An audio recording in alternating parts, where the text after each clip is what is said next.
Hello everyone, good morning. मैं पंकज वैष्णव एक बार फिर से आप सभी का क्रेजी जी के ट्रिक के डेली करंट अफेयर की सीरीज में स्वागत करता हूं। आइए सेशन को शुरू करते हैं और 14 मई के सभी करंट अफेयर को यहां पर हम डिटेल में डिस्कस कर लेते हैं। आराम से रिलैक्स होकर एक एक फैक्ट को सुनिए, एक एक क्वेश्चन को आराम से देखिए। एग्जाम ओरिएंटेड क्वेश्चन है और पीडीएफ आपको क्रेजी जी के ट्रिक के एप्लीकेशन पर मिल जाएगी। चेकआउट कीजिए, आप वहां पर आपके लिए फ्री ऑफ कॉस्ट है। सबसे पहला क्वेश्चन देखेंगे आज के करंट अफेयर का। भारत की पहली सौर ऊर्जा से पूरी तरह से संचालित होने वाली विधानसभा कौन सी बनने वाली है? तो इंडिया की पहली ऐसी विधानसभा किसी भी राज्य या यूनियन टेरिटरी में जो कि पूरी तरीके से सोलर एनर्जी से संचालित होगी, यह विधानसभा बनने वाली है दिल्ली विधानसभा। आंसर भी यहां पर करेक्ट हो जाएगा। दिल्ली के एलजी के पद पर वी के सक्सेना है वर्तमान में। तो वी के सक्सेना ने दिल्ली असेंबली में 500 किलोवाट के सोलर प्लांट की शुरुआत की है, निर्माण किया जा रहा है, अभी इसका इनॉग्रेशन किया है। सोलर प्लांट को पूरी तरीके से स्थापित होने में या इसका काम पूरा होने में 45 दिन का समय लगेगा। इसके बाद दिल्ली असेंबली का देखिए, जितनी भी दिल्ली असेंबली में इलेक्ट्रिसिटी चाहिए होती है उसकी नीड यहीं से पूरी हो जाएगी 500 किलोवाट के सोलर प्लांट से। और दिल्ली में जो एडिशनल इलेक्ट्रिसिटी है फिर उसकी जरूरत नहीं पड़ेगी और सोलर प्लांट से ही पूरी इलेक्ट्रिसिटी आवश्यकता दिल्ली असेंबली में पूरी हो जाएगी। तो इसके बाद दिल्ली असेंबली भारत की पहली ऐसी असेंबली बन जाएगी, पहली ऐसी विधानसभा बन जाएगी जो कि पूरी तरीके से सोलर एनर्जी से संचालित होगी। ओके, दिल्ली असेंबली में अभी तक 200 किलोवाट का एक सोलर प्लांट लगा हुआ था, लेकिन ये अभी दिल्ली असेंबली की जो नीड है इलेक्ट्रिसिटी की उसको पूरी तरीके से फिलअप नहीं कर पा रहा था। तो अब 500 किलोवाट का एक सोलर प्लांट लगाया गया है दिल्ली असेंबली में। ये पूरी कर देगा इलेक्ट्रिसिटी आवश्यकता को और दिल्ली गवर्नमेंट हर महीने यहां से 15 लाख रुपए की बचत कर पाएगी इस सोलर प्लांट के स्थापित होने के बाद। तो 500 किलोवाट का सोलर प्लांट है ये। इसके बाद दिल्ली विधानसभा पूरी तरीके से सोलर एनर्जी से संचालित होने वाली देश की पहली विधानसभा बनने वाली है। देखिए, दिल्ली की बात करें, वी के सक्सेना यहां पर गवर्नर के पद पर हैं। बीजेपी का यहां पर शासन है केजरीवाल की सरकार के बाद। आतिशी मार्लेना सिंह आखिरी सीएम थी, है ना, बीजेपी के पहले आम आदमी पार्टी से।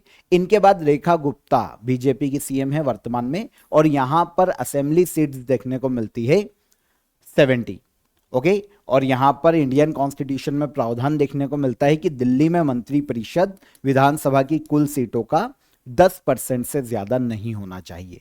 मतलब दिल्ली में सीएम को मिलाकर केवल 7 मिनिस्टर ही हो सकते हैं, क्योंकि 70 का 10% कितना होता है? 7। और इंडियन कॉन्स्टिट्यूशन में अगर हम नजर डालेंगे तो आर्टिकल 239 के सब क्लॉज ए में हमको यह पता चलता है कि दिल्ली को स्पेशल पावर दी गई थी, स्पेशल रीजन का दर्जा दिया गया था, स्पेशल क्षेत्र का दर्जा दिया गया था और उसे एडिशनल पावर दी गई थी आर्टिकल 239 के सब क्लॉज ए में। ओके, तो ये दिल्ली के बेसिक फैक्ट है। इंडियन कॉन्स्टिट्यूशन में दिल्ली विधानसभा का उल्लेख देखने को मिलता है यूनियन टेरिटरी होने के बाद भी आर्टिकल 239 में। पद्मश्री प्राप्तकर्ता डॉक्टर सुबन्ना अय्यप्पन का हाल ही में निधन हो गया। ये किस क्षेत्र से संबंधित थे? तो पद्मश्री दिया जा चुका है डॉक्टर सुबन्ना अय्यप्पन को। ये बहुत ही फेमस साइंटिस्ट थे। ये जलीय कृषि वैज्ञानिक थे, एक्वाकल्चर साइंटिस्ट। तो विज्ञान या साइंस के क्षेत्र से संबंधित।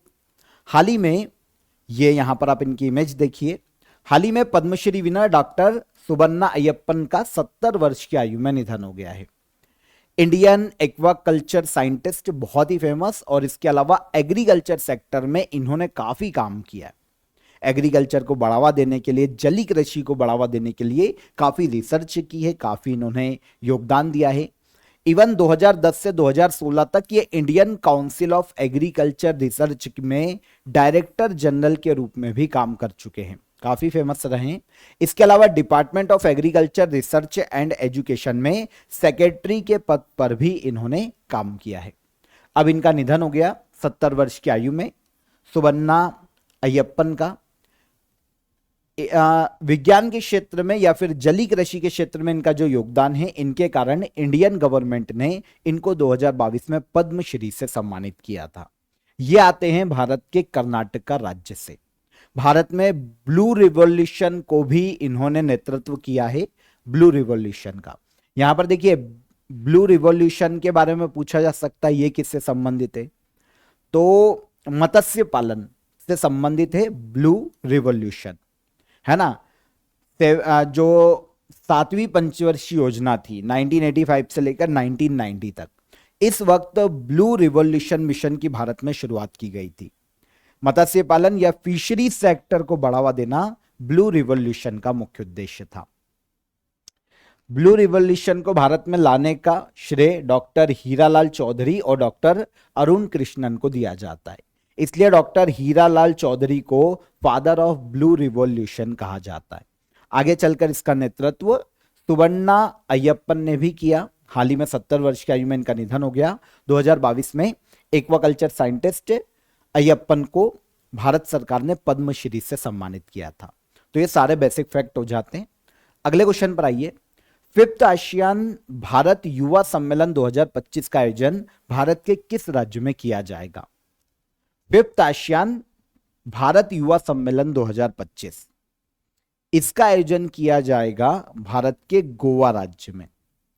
इंडिया और जितने भी आसियान देश हैं उनके जो युवा हैं वो यहां पर पार्टिसिपेट करेंगे इस कॉन्फ्रेंस में या इस समिट में, और एक इंटरएक्चुअल कॉन्फ्रेंस है, मतलब जितने भी युवा इकट्ठा होंगे चाहे वो आसियान देश के हों, इंडिया के भी युवा पार्टिसिपेट करेंगे। तो एक तो वर्ल्ड पॉलिटिक्स पर यहां पर डिस्कस किया जाएगा, टेक्नोलॉजी पर यहां पर डिस्कशन किया जाने वाला है, आर्टिफिशियल इंटेलिजेंस को कैसे बढ़ाया जा सकता है, इन सभी मुद्दों पर यहां पर चर्चा की जाएगी। और वर्ल्ड के सामने इन फ्यूचर क्या क्या हर्डल हैं, कैसे संकट आ सकते हैं, है ना, खाद्यान्न को लेकर या फिर जो वॉर को लेकर होते हैं जैसे इंडिया पाकिस्तान, रूस यूक्रेन, तो इनको कैसे खत्म किया जा सकता है, कैसे एक अच्छे वर्ल्ड की नींव रखी जा सकती है जहां पर सभी मिलकर विकास करें, डेवलपमेंट करें। तो इस उद्देश्य से इस समिट को आयोजित किया जा रहा है 2025 में भारत के गोवा राज्य में। यह 5th ASEAN India youth summit है, गोवा में आयोजित की जाएगी। कब से कब तक? तो 28 जुलाई से लेकर 1 अगस्त तक इसका आयोजन किया जाएगा। यूथ इंटरनेशनल कॉन्फ्रेंस से एक प्रकार की आसियान कंट्री के युवा, इंडिया के जो यूथ है या फिर जो स्टूडेंट है वो पार्टिसिपेट करेंगे। आयोजन इंडिया फाउंडेशन के द्वारा कराया जाएगा इंडिया में, और यहां पर सपोर्ट देगी मिनिस्ट्री ऑफ एक्सटर्नल अफेयर, है ना, जो हमारा विदेश मंत्रालय है जो हमारा विदेश मंत्रालय है वो यहां पर सपोर्ट देगा इंडियन फाउंडेशन को, और इनके सहयोग से आयोजित किया जाएगा। युवाओं को इंटरनेशनल स्टेज या मंच प्रदान करना इसका मुख्य उद्देश्य है। 4th ASEAN India youth summit का आयोजन किया गया था 2023 में हैदराबाद में, इंडिया में, और सबसे पहली बार फर्स्ट कॉन्फ्रेंस आयोजित की गई थी मध्य प्रदेश के भोपाल में 2017 में।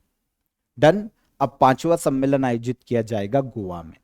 ऑब्जेक्टिव वैसे आपको पता चल गए भाई, इंडियन आसियान संबंधों को इसके माध्यम से मजबूती देना, यूथ एम्पावरमेंट के लिए प्रयास करना, कल्चरल और सोशल आदान प्रदान को बढ़ावा देना, जो आसियान के 11 मेंबर है और इंडिया है उनके मध्य में, और रीजनल कोऑपरेशन को बढ़ावा देना आसियान और इंडिया के मध्य में। आसियान में पता है आपको 11 देश हैं, है ना। आसियान को association of south east Asian nation के नाम से जाना जाता है, दक्षिण पूर्वी एशियाई देशों का एक संगठन है। 8 अगस्त 1967 में स्थापना की गई थी बैंकॉक डिक्लेरेशन के आधार पर। इसकी हेडक्वार्टर इंडोनेशिया के जकार्ता में देखने को मिलता है। इसमें चेयरमैनशिप वर्तमान में मलेशिया के पास है, और सेक्रेटरी जनरल है कियो किम होरून इस संस्था के। अब ये ऑर्गेनाइजेशन में देखिए वर्तमान में तो 11 देश है, सबसे जो लेटेस्ट जुड़ा है ना इस आसियान में वो तिमोर लेस्ते है ना, ये हमको प्रशांत महासागर में देखने को मिलता है, एक द्वीपी देश है तिमोर लेस्ते।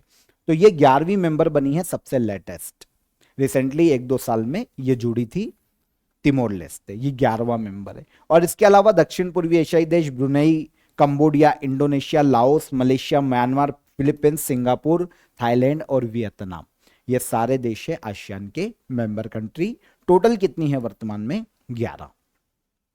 देखिए इंडिया आसियान का मेंबर तो नहीं है, पर 1992 में भारत आसियान का एक पार्टनर्स के रूप में इंक्लूड हुआ था। डायलॉग पार्टनर आप इनको बोल सकते हैं, बातचीत करने के लिए। तो भारत शामिल होता है आसियान की बैठक में हर साल, और क्योंकि पार्टनर है पर सदस्य नहीं है, ये एक इंपॉर्टेंट चीज है, याद रखना। आगे बढ़ने से पहले ऑफर ऑफ द डे बता देता हूं आप सभी को, आप सभी के लिए। आप सभी की काफी समय से डिमांड आ रही थी, स्पेशली मैथमेटिक्स के लिए। तो आप सभी के लिए मैथ्स का फाउंडेशन कोर्स एक बार फिर से यहां पर है। आप सभी को देखिए अर्थमेटिक और एडवांस पूरा यहां पर मिल जाएगा, रिकॉर्डेड क्लासेस मिल जाएगी आपको अर्थमेटिक और एडवांस की। इसके अलावा देखिए आपको मॉक टेस्ट भी मिल जाएंगे और आप प्रैक्टिस टेस्ट भी लगा पाएंगे क्लास में, और पीडीएफ आपको टॉपिक वाइज यहां पर प्रोवाइड की जाएगी आपके कोर्स के अंदर। बहुत ही नॉमिनल और अफोर्डेबल प्राइस में ये आज के लिए 24 घंटे के लिए आपको मिल जाएगा। डिस्क्रिप्शन में मैंने आपको इसकी लिंक दे दी है, वहां पर जाकर आप इसे ज्वाइन कीजिए।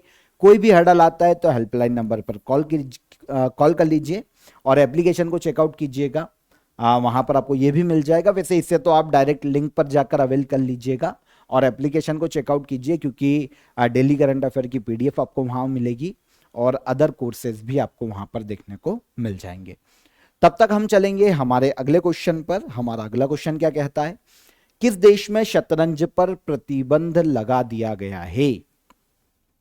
तो इंटरेस्टिंग क्वेश्चन है। पता है चेस पर बैन लगाने वाला देश कौन सा है? अफगानिस्तान।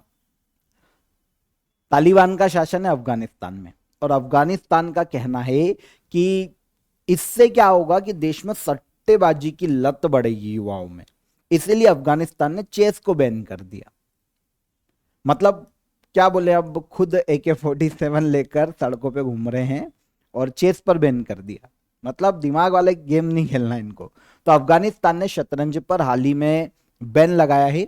हाल ही में अफगानिस्तान में तालिबान गवर्नमेंट ने शतरंज पर प्रतिबंध लगा दिया, यह बोलकर कि चेस खेलने से गैम्बलिंग बढ़ सकती है और इस्लामिक लॉ के अगेंस्ट है ये तालिबान का कहना है। अफगानिस्तान में तालिबान की सरकार 2021 से बनी हुई है, जब अमेरिका सेना ने वहां से वापस जाने का डिसीजन लिया था। तो जैसे ही अमेरिकी सेना हटी अफगानिस्तान से 2021 में, तालिबान ने फिर से कैप्चर कर लिया था अफगानिस्तान को और वहां पर शासन तालिबान का है। तो इन्होंने चेस पर लगा दिया है प्रतिबंध। यह है अफगानिस्तान और इसकी कैपिटल है काबुल। ठीक है, अफगानिस्तान की कैपिटल हो गई काबुल। यहां पर अफगानी रुपया चलता है करेंसी के रूप में। प्राइम मिनिस्टर नाम मात्र के हैं, acting prime minister Hasan Akhund इनका नाम है। इंडिया और अफगानिस्तान के साथ जो बाउंड्री है ना, वो 106 किलोमीटर की शेयर होती है, याद रखना। इंडिया और अफगानिस्तान की बाउंड्री ऑलमोस्ट 106 किलोमीटर की है, जो कि लद्दाख रीजन में ऊपर लगती है। ठीक है, ये हो गया। हाल ही में चर्चा में रहा सेफ हार्बर नियम या रूल किससे संबंधित है? तो अभी गवर्नमेंट विचार कर रही है कि भाई हम सेफ हार्बर नियम में या रूल में बदलाव करें। अब ये रूल जो है ना, ये ऑनलाइन प्लेटफॉर्म और कंटेंट लाइबिलिटी से संबंधित है। ये क्या होता है? देखिए क्या होता है, अभी तक के जो लॉ चलते हैं ना, उसमें क्या होता है कि जो सोशल नेटवर्किंग प्लेटफॉर्म है, फॉर एग्जांपल फेसबुक हो गया, इंस्टाग्राम हो गया, या अदर जो भी साइट्स होती हैं सोशल नेटवर्किंग की, उस पर जब कोई कुछ पोस्ट करता है ना, तो जो ऑनर है सोशल नेटवर्किंग साइट का या जो कंपनी मालिक है, उसकी अथॉरिटी, उसकी जो अकाउंटेबिलिटी होती है ना, वो ना के बराबर होती है। मतलब वो रिस्पॉन्सिबल नहीं है कि कौन क्या पोस्ट कर रहा है, कौन क्या कमेंट कर रहा है, कौन क्या ट्वीट कर रहा है। तो ये अथॉरिटी बोल सकते हैं, जो अकाउंटेबिलिटी होती है ना उन कंपनियों की या फिर जो ऑनर है उनकी नहीं होती है।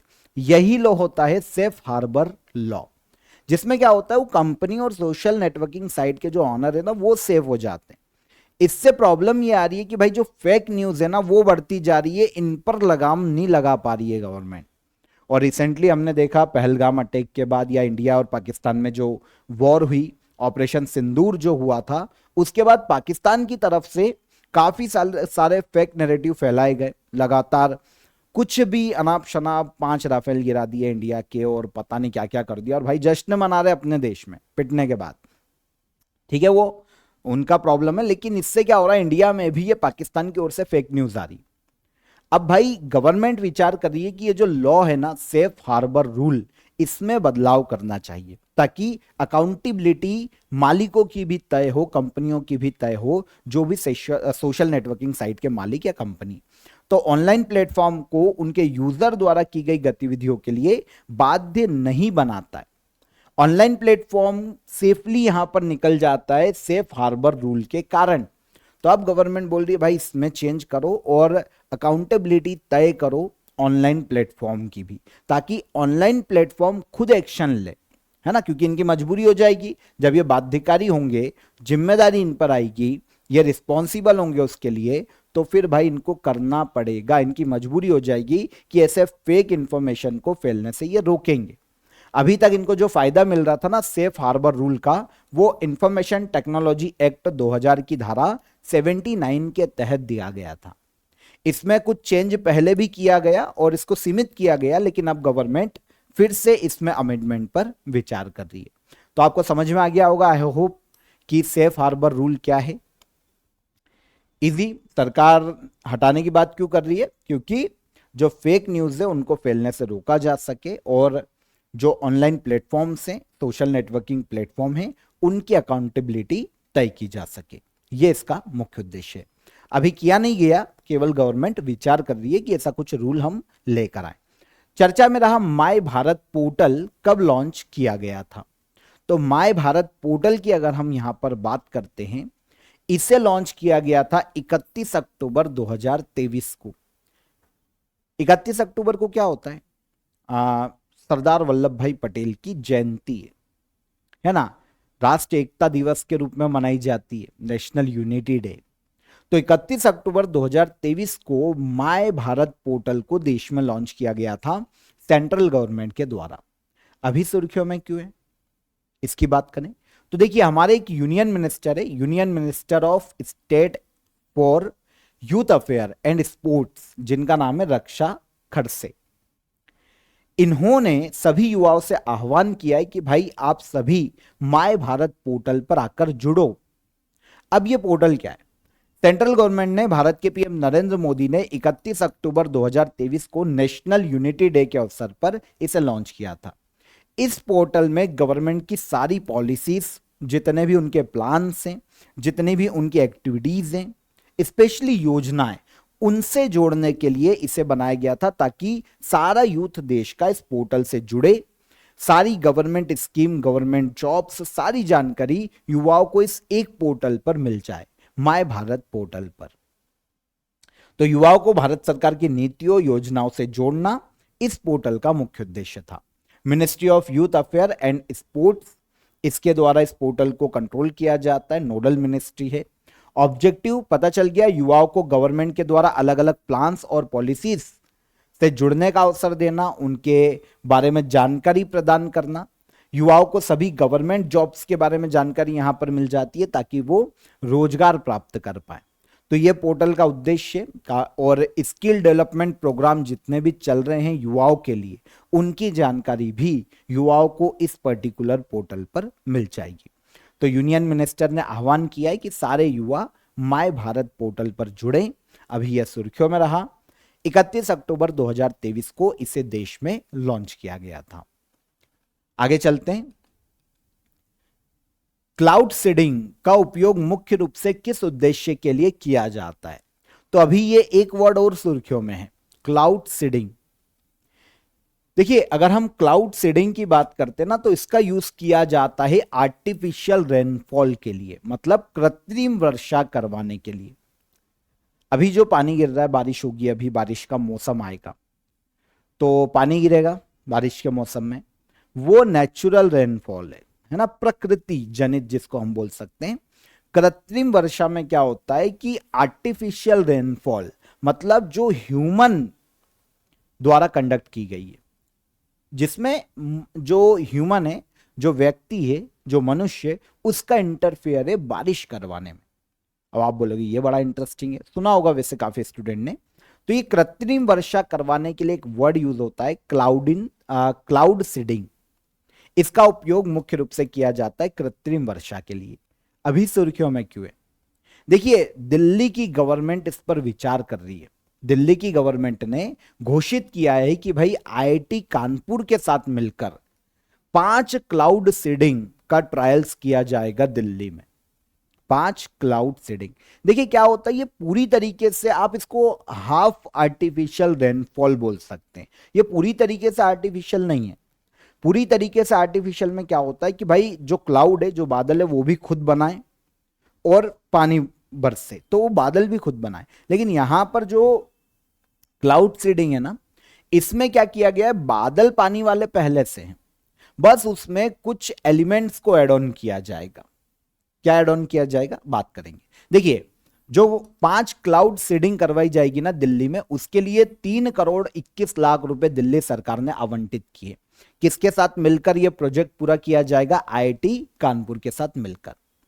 फर्स्ट ट्रायल होगा मई मंथ में एंड तक और जून के अंत में इसे किया जाएगा। मई और जून तक ये किए जाएंगे। पहले ट्रायल को दिल्ली में 100 स्क्वायर किलोमीटर के एरिया में किया जाएगा। 100 स्क्वायर किलोमीटर के एरिया में बारिश करवाई जाएगी क्लाउड सीडिंग के माध्यम से। भाई क्यों किया जा रहा है, ये किया क्यों जा रहा है, ताकि दिल्ली में प्रदूषण को कंट्रोल किया जा सके। दिल्ली में प्रदूषण बहुत है। वैसे क्लाउड सीडिंग का यूज काफी अलग अलग उद्देश्य के लिए किया जा सकता है, जैसे सूखे से निपटने के लिए किया जाता है, जो खेती है ना उसमें पानी पहुंचाने के लिए भी किया जाता है। पर यहां पर दिल्ली का जो उद्देश्य है वो प्रदूषण को कम करना है। होगा ये कि दिल्ली के ऊपर जो बादल है ना, जो बारिश वाले बादल है लेकिन बारिश नहीं करवा रहे, है ना, संभावना उससे बारिश की कम है, तो उनमें क्या किया जाएगा, सिल्वर आयोडाइड और सोडियम क्लोराइड ऐसे केमिकल्स उसमें डाले जाएंगे, ताकि जो संघनन की प्रोसीजर है ना वो तेज हो, बादलों के अंदर तेजी से ठंडक बढ़े और बर्फ बनाने की प्रक्रिया बढ़े, ताकि जो बोल सकते हैं हम जलवाष्प, उसके जो कण है ना वो संघनित हो, भारी हो और वो नीचे गिरे और बारिश हो। तो ये इसको हम जो क्लाउड सीडिंग है ना, इसको हम हाफ रेनफॉल इसीलिए बोल रहे हैं, हाफ आर्टिफिशियल रेनफॉल, क्योंकि हम इसमें आधा ही एफर्ट डाल रहे हैं। तो पॉल्यूशन को, दिल्ली में जो पॉल्यूशन है ना उसको कम करने के लिए क्लाउड सीडिंग का सहारा लिया जा रहा है। आई होप समझ में आया होगा कि ये क्या है, वर्ड किसके लिए यूज किया जा रहा है और दिल्ली अब इसका यूज करेगी। जम्मू कश्मीर के शोपिया जिले में शुरू किया गया ऑपरेशन कैलर किसके द्वारा संचालित किया गया। तो देखिए लगातार जो इंडिया का पहला जो पूरा बोल सकते हैं फोकस आ गया है ना इंडियन गवर्नमेंट का, वो आ गया है टेररिज्म को खत्म करने पे, है ना। बहुत बड़ी समस्या बन के उभर रहा है देश के लिए, पहले भी था लेकिन हम कुछ सालों से सोच रहे थे कि चलो अब नॉर्मल है, ठीक है थोड़ा बहुत, पर ये कुछ ज्यादा हो रहा है। तो अब इसको खत्म करने के लिए राष्ट्र राइफल ने दिल्ली के शोपिया में एक ऑपरेशन शुरू किया है, ऑपरेशन कैलर, जिसके तहत जो भी आतंकवादी उस रीजन में है जम्मू कश्मीर में, उनको ढूंढ ढूंढ के खत्म करना ऑपरेशन कैलर का मुख्य उद्देश्य है। अब इसका नाम जो है ना ऑपरेशन कैलर, एक्चुअल में वहां के रीजनल 2 नामों के आधार पर रखा गया है, शोएकल कैलर और जिन पाथर कैलर। ये 2 क्षेत्र हैं जम्मू कश्मीर के शोपिया जिले में। तो यहां पर आतंकवादियों के छुपे रहने की संभावना ज्यादा है, आतंकवादी घटनाएं यहां से ज्यादा कंट्रोल की जाती है, इसीलिए ऑपरेशन कैलर भी इसी क्षेत्र में चलाया जा रहा है। इसके तहत अभी 3 आतंकवादियों को जो हमारी राष्ट्रीय राइफल है इन्होंने मार गिरा है और अभी भी सर्चिंग जारी है। ये एक सर्च और डिस्ट्रॉय ऑपरेशन है, ढूंढो और खत्म करो। ठीक है, 13 मई 2025 को इसे शुरू किया गया जम्मू कश्मीर के शोपिया में। 2 प्लेसेस है जम्मू कश्मीर के शोपिया में जिसको स्पेशली टारगेट किया जा रहा है और यहां पर जो आतंकवादी हैं उनको खत्म किया जा रहा है। जम्मू कश्मीर पुलिस के साथ मिलकर राष्ट्रीय राइफल इसकी शुरुआत की है और राष्ट्रीय राइफल के द्वारा ये संचालित किया जा रहा है। लश्कर ए तोबा के जो टेररिस्ट है उनको मारा भी है, अभी 3 टेररिस्ट को मार गिरा है और आगे सर्चिंग जारी है। तो अभी जो रिसेंटली जो ऑपरेशन सुर्खियों में रहे, एक तो आपको ऑपरेशन सिंदूर आपने सुना होगा, सुना ही होगा, ऑब्वियस सी बात है, इंडियन है तो। पहलगाम टेररिस्ट है ना, उनके खिलाफ और उसके बाद पाकिस्तान के खिलाफ शुरू किया गया था ऑपरेशन सिंदूर। ऑपरेशन ब्रह्मा भारत द्वारा भूकंप के बाद म्यांमार की मदद के लिए हमने शुरू किया था। और ऑपरेशन चक्र 5 सीबीआई के द्वारा डिजिटल अरेस्ट स्कीम के खिलाफ इसे देश में शुरू किया गया था। अब ऑपरेशन केलर किसने शुरू किया? राष्ट्रीय राइफल्स ने जम्मू कश्मीर में। देखिए, राष्ट्रीय राइफल की बात करें तो इसकी स्थापना ही जम्मू कश्मीर में टेररिज्म को खत्म करने के लिए की गई थी। 1990 में यह स्थापित हुआ। वर्तमान में इसका जो बल है पूरा वो 45,000 सैनिकों का है। इसका हेडक्वार्टर जम्मू कश्मीर के उधमपुर में देखने को मिलता है और इसके चीफ वर्तमान में मेजर जनरल अनुपम भागी हैं। आगे बढ़ते हैं। यूरेका फोर्ब्स ने अपना ब्रांड एम्बेसडर किसे नियुक्त किया है? तो आपने कभी यूरेका फोर्ब्स का एडवर्टाइजमेंट देखा होगा। ये जो वाटर प्यूरिफायर होता है ना, ऐसे प्रोडक्ट बनाती है। तो यूरेका फोर्ब्स ने अपना ब्रांड एम्बेसडर हाल ही में बनाया है श्रद्धा कपूर को। फिल्म अभिनेत्री श्रद्धा कपूर हाल ही में ब्रांड एम्बेसडर बनी है यूरेका फोर्ब्स की। याद रहेगा, यूरेका फोर्ब्स हेल्थ और हाइजीन के प्रोडक्ट बनाने वाली कंपनी है जिसकी स्थापना 1982 में की गई थी। हेल्थ और हाइजीन के प्रोडक्ट बनाती है। स्थापना कब? 1982। हेल्थ और हाइजीन के प्रोडक्ट में water purifier, air purifier, security system और काफी सारे जैसे एसी वगैरह ये प्रोडक्ट इसका निर्माण करना है। सबसे फेमस ब्रांड जो है ना एक्वागार्ड, ये भी यूरेका फोर्ब्स का ही, तो यूरेका फोर्ब्स का भी है। तो याद रखिएगा, ब्रांड एम्बेसडर कौन बना? श्रद्धा कपूर, है ना। लास्ट क्वेश्चन, अंतर्राष्ट्रीय परिवार दिवस हर साल कब मनाया जाता है? इंटरनेशनल डे ऑफ फैमिलीज हर साल मनाया जाता है 15 मई को। जो सोसाइटी में एक परिवार का कल्चर होता है ना, उसके प्रति लोगों को जागरूक करना। आजकल क्या है ना, यूथ में सबसे बड़ी जो एक चीज बढ़ती जा रही है वो है सेपरेट रहना, है ना। तो फैमिली की क्या वैल्यूज होती हैं, किसी भी ह्यूमन बीइंग की लाइफ में फैमिली कितना इंपॉर्टेंट रोल प्ले करती है, इसके प्रति लोगों को अवेयर करना इंटरनेशनल डे ऑफ फैमिलीज को बनाए जाने का मुख्य उद्देश्य है। कैसे साथ में मिलकर समस्याओं से फैमिली डील करती है, एक साथ कैसे एक दूसरे को बल देती है, इनके प्रति लोगों को अवेयर करना। असमानता के बारे में लोगों को अवेयर करना कि भाई असमानता कहीं ना कहीं जो सोसाइटी है उसको खत्म करने में रोल प्ले करती है, गरीबी को खत्म करना, ये कलेक्टिवली मुख्य उद्देश्य है इंटरनेशनल डे ऑफ फैमिलीज को मनाए जाने का। हर साल ये 15 मई को मनाया जाता है। 1993 में यूनाइटेड नेशन जनरल असेंबली के द्वारा इसकी शुरुआत की गई थी। 2025 में family oriented policies for sustainable development toward the second world summit for social development, यह थीम है इंटरनेशनल डे ऑफ फैमिलीज की। तो याद रखिएगा कब मनाया जाता है? यह डे मनाया जाता है 15 मई को। इजी याद रहेगा। तो यहां पर हमने 14 मई के सभी करंट अफेयर डिटेल में डिस्कस किए, एक एक फैक्ट को समझा। अब हम चलते हैं लास्ट डे के करंट अफेयर के रिवीजन पर। देखिए, पहला क्वेश्चन क्या पढ़ा था? नैरेटिव्स ऑफ द बेंच अ जज स्पीक्स किताब किसके द्वारा लिखी गई है? तो इस किताब को लिखने का श्रेय दिया जाता है एन.वी. रमन्ना को। Tapti basin mega recharge project किसके बीच जल सुरक्षा बढ़ाने के उद्देश्य से शुरू किया गया? तो मध्य प्रदेश और महाराष्ट्र के मध्य में। यूपी एग्रीस और एआई प्रज्ञा पहले किस राज्य में शुरू की गई? तो इसे शुरू किया गया है भारत के उत्तर प्रदेश राज्य में। संयुक्त राष्ट्र वन मंच के 20वें सत्र का आयोजन कहां किया गया?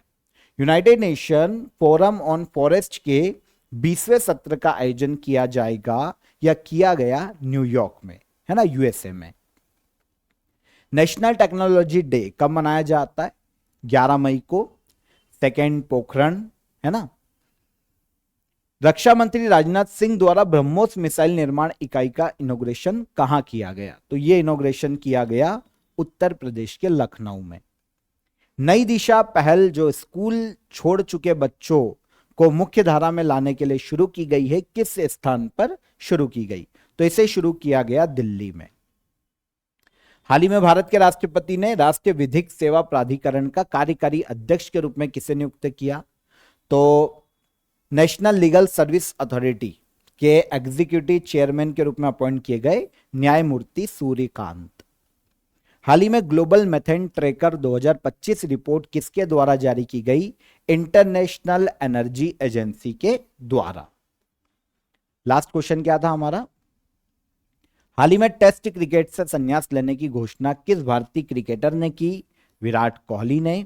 आंसर हो जाएगा आंसर सी। तो ये सारे करंट अफेयर कल के सेशन के हमारे यहां पर क्लियर हो जाते हैं। अब हम चलेंगे लास्ट डे के क्वेश्चन ऑफ द डे के आंसर पर।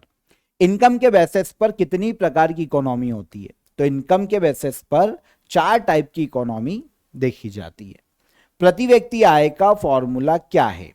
तो प्रति व्यक्ति आय के फॉर्मूले की बात करें तो total income upon total population. 34th Saraswati सम्मान 2024 किसे दिया जाएगा? तो कुछ समय पहले 34th सरस्वती सम्मान को अनाउंस किया गया था, 2025 में अनाउंस किया गया 2024 के लिए, और यह दिया जाएगा साधु भद्रेश दास को, संस्कृत के फेमस साहित्यकार, स्कॉलर या कवि आप इनको बोल सकते हैं। तो ये तीनों क्वेश्चन के आंसर हो गए। अब आज के question of the day. National technology day किस दिन मनाया जाता है? इजीली यहीं से आंसर मिल जाएगा आज के सेशन से। ग्रैंड मास्टर का खिताब किस खेल से संबंधित है? बहुत इजी क्वेश्चन। और पहले परमाणु परीक्षण के ऑपरेशन का नाम क्या था जो इंदिरा गांधी के समय में किया गया? तीनों क्वेश्चन इंपॉर्टेंट है, कमेंट में आंसर जरूर कीजिएगा। सेशन कैसा लगा ये भी बताइए, और एप्लीकेशन को चेकआउट कीजिए, एप्लीकेशन को विजिट कीजिए। काफी सारे एग्जाम ओरिएंटेड कोर्सेस आपको वहां पर देखने को मिल जाएंगे। कल फिर हम मुलाकात करेंगे नेक्स्ट डे के करंट अफेयर में नए क्वेश्चन के साथ। तब तक अपना ख्याल रखिए। जय हिंद, जय भारत।